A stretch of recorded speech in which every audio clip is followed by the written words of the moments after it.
Hey Rachel, I thought I'd just make you a video just to help and explain when they do fractions of a line segment, because that was another thing that I saw that you had been struggling with in the test. So let's say that, for example, they give you a line AB. Now this is the easiest one where they start at an origin. So my A is at the origin because it's at the point 0, 0. Now remember, whenever you've got those two numbers in the bracket with a comma between them showing you a point on a Cartesian plane, the first number is your x value, the second number is your y value. Now we've moved diagonally up this line from A to B, and we've gotten to B over there, and the point B is 8, 12. Now even though that's one diagonal line straight up, it also represents a movement that you could have done. You didn't have to go straight from A to B. You could have walked across the x-axis, nice horizontal line like that, got to a point, and then from that point you could have turned and gone up to B. So you could have walked across and up and got to exactly the same place.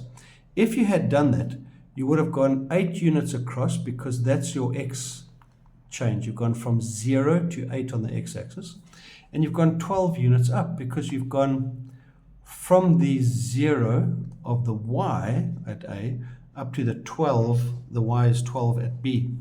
So that's your movement across. Now, they'll give you something where they'll say, find the point C such that C is a certain number. I'm going to say that C is 3/4 of the line AB.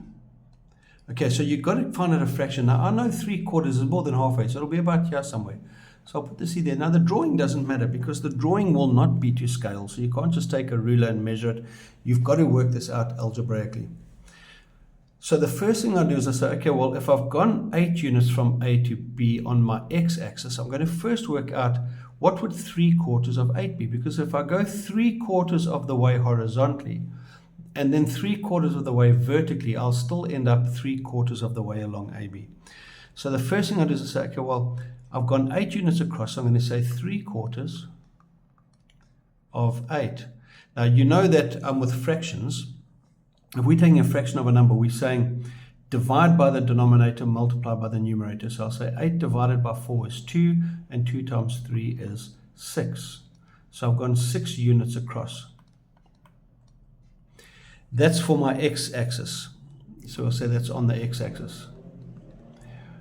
Then I'm going to look at my y-axis movement. It's also 3/4, because it has to still be 3/4 of, and the movement upwards, the vertical movement, was 12 units. So it's 3/4 of 12. Again, 12 divided by 4 is 3, and 3 times 3 is 9. So I've gone 9 units on the y-axis. Right. So what I have to do then is I have to add those to my values at A. So I'm going to take this 6 units over here, and I'm going to say 0 plus 6, and that gives me 6, right? So my x coordinate at C will be 6, and I'm going to take this 9 units that I worked out as the movement on the y-axis. I'm going to add that to the 0 as well, and 0 plus 9 is 9. And so there is my point C. My C is the point 6, 9. That is 3/4 of the way. So I've gone 6 units across. So 6 units across, 9 units up, and that's taken me to 3/4 of the way along AB.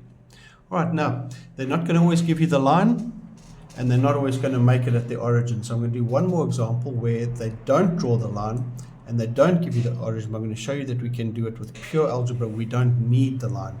Okay, so let's say they say the point A is the point 3, 7, say, for example.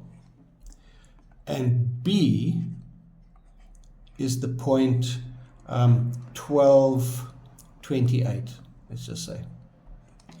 And they say to find the point C, which is 2/3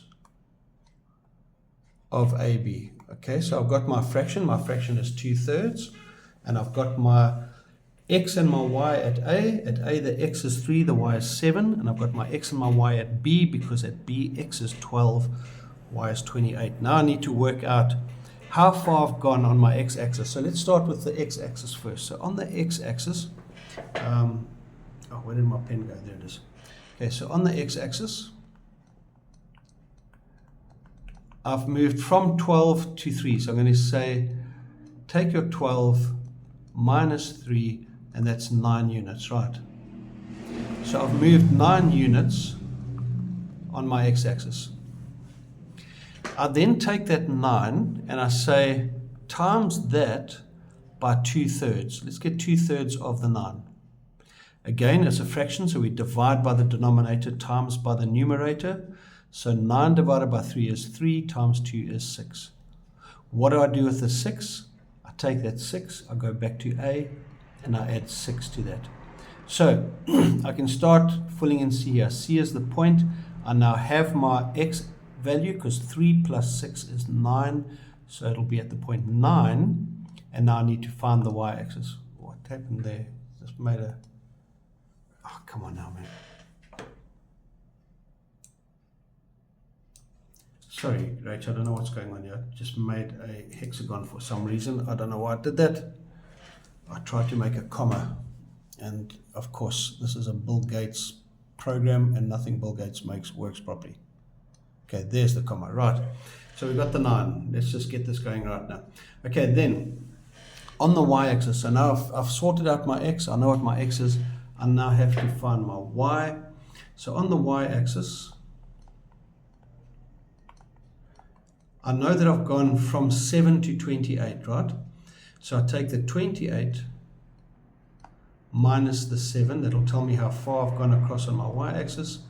And 28 minus 7 is 21 units that I've moved upwards on my y-axis. And then I do exactly the same as I did with the x. I times that by 2/3. And again, it's a fraction, divide by the denominator times by the numerator. So 21 divided by 3 is 7, and 7 times 2 is 14. What do I do with this 14? It's my movement on the y-axis, so I go back to the y in A, and I add that 14 to that, and 14 plus 7 is 21. And right, it is as easy as that. I now have my new point C. C is 2/3 of the way along AB, and it's the point 921. The only way they can make this harder is if they give you the point, and you've got to work out one of the other points, which they might do. So they might say A is the point. Let's just think. So A could be the point, say 4, 5, and we don't know what B is. So B is the point XY. We don't know what it is, and they say C is let's just say 2/5 of AB, and let's just say C is the point. I'm making this up, so I might get a fraction, I don't know. So C is the point, let's just say 9/14. I'm just making something up, it doesn't really matter. So what it's saying is, it's saying that if I had taken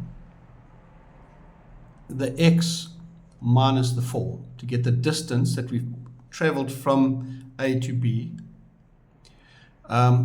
if I'd taken that number and I had times it by 2/5, it would equal whatever I'd have to add to 4 to get to the 9. Now remember, 4 plus 5 is 9, right? So it would have to equal 5. So you see, there's a little bit of mental gymnastics you have to do here, because you've got to think, what did I add to 4 to make it 9? Because that's my x value at C. And that I would have had to get by finding the difference between the x value at B and the x value at A, which is why I've got the x minus 4. That's just subtracting the values to get how far I've gone from 4 to x. And I'd have to add times that by the 2/5, right? Now, to move this fraction over to that side, we've got to do the opposite. So we've got to say x minus 4 equals 5 divided by 2/5. Now remember, it's a fraction. So what do we do with fractions? and I'm going to use the eraser to do this, we use our keep flip change, we keep the 5, we flip the 2 and the 5 over, and we change the divide to times. So I'm going to make that, let me use the right pen, I'm going to make that times by, and then I'll flip it over, I've got the wrong pen, thought I did that. So it's times by 5 over 2, which will mean x minus 4 equals 25 over 2. Taking the 4 across, I'm going to subtract, I'm going to add it, so I'm going to say x equals, well, 2 over 25 is just 12.5, isn't it? So I've got 12.5 plus 4, I thought I'd get a fraction, equals 16.5. Don't worry too much about the fact I'm getting fractions. You'll get better numbers because it's something, someone have worked it out beforehand. So now I know that my x at b is 16.5. So I know I can start writing now that b equals 16.5. And now I've got to work out the y value. Okay, just because I'm running out of space here, I'm going to erase all of this because it's on the video, so you can always rewind it and look. So if I'm going to now take the y value out, I've got to work out what I have to multiply and all that to do the y value. Come on, eraser, do your thing. You know, it'll be quicker to do it this way. Let's just grab that, delete, grab that, delete, delete, delete, delete, delete, delete. Oh my goodness, now I've got to delete all that. Okay, let's go. We're done. Okay, so if I go back now to the pen. All right. So for the y, I've got y minus 5, because I'm going to, again, take this y value here, because I went from 5 to that y value. So to work out how far I've gone up or down on my graph, I'm going to do the y minus 5. That answer I would have had to multiply by my 2 over 5. And that should have given me the 14 that I've got as my y, as my 0.25 of the way along AB. I then take the 5 across, y minus 5. I'm just going to do it in one step now, right? Because you know I'm going to divide by 2/5. I'm going to do my keep flip change and change it to multiply by 5 over 2. 2 goes into 2 once, 2 goes into 14 7 times. This is better. This will give me a whole number. So y minus 5 equals 7 times 5, which is 35. Bring your 5 across and add it to the 5. So then y equals 40. So then I've got my points. B is the point, 16.5 and 40. So I found the B.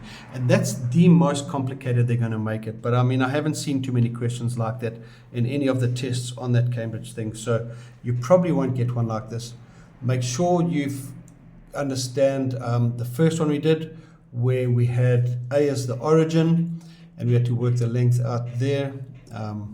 If you can, and even, Rach, even where they don't give you the line, like this one here that we did where A was 3, 7 and B was 12, 8, you can still do a diagram. You can still draw a line and say, I'm going to make a line. I'm going to have an A and I'm going to have a B, and I'm going to go from the point 3, 7 to the point 12, 28, and I'm going to draw in my movement on the x-axis, and I'm going to draw in my movement on the y-axis and put my units in. So from 3 to 12, I know I'd have to go 9 units, and from 7 to 28, I'd know I'd have to go to 21 units, and then you've still got your 9 and your 21, which we had, there was the 9 and there was the 21 that we used originally. So I hope this helps.